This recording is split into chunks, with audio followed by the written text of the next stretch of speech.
Alamu. Wallahi akwai annoba ta shigo cikin gari ta ga miki. Wallahi Johnny nan in annoba wallahi ne ta gari ne. Wallahi wai dillan wuri kai. Ani wannan na je gun mai garin nan kisan me ya faru? Wallahi annoba nan ta riga ta addu'a kuma kin gidi shanu mu duk suna bayan gari.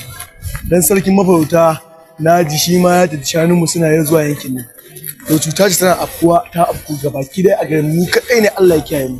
To yanzu duk abin da zai duk su dawo gida mu kullace abin mu. Wallahi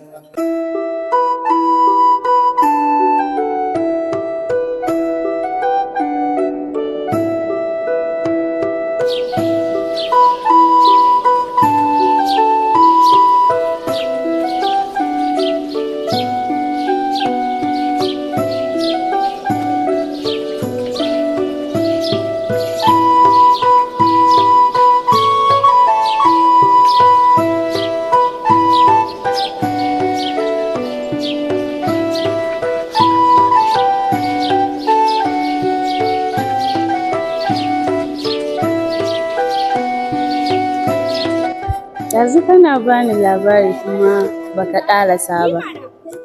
an kere bari wannan annoba ce gaba ɗaya ta shigo gaba na kowa duwa yake yanzu abin da kai ni gun mai gai tun safe. Shanayen mun nan na bayan gari gaba ɗaya su ne fargaba ta. Yanzu kin ga iya wa'annan ne ke garantin ba su kamu ba. Iya wa'annan ne ko ke garantin ba su kamu ba. Duk an kama? Arzikin noma arzikin mabarauta bai kawo wani ba. Duk shi ma da ƙyar kwato shi. Dai ko mu ce inna lillahi wa inna ilaihi raji'un. Kan da mi wani?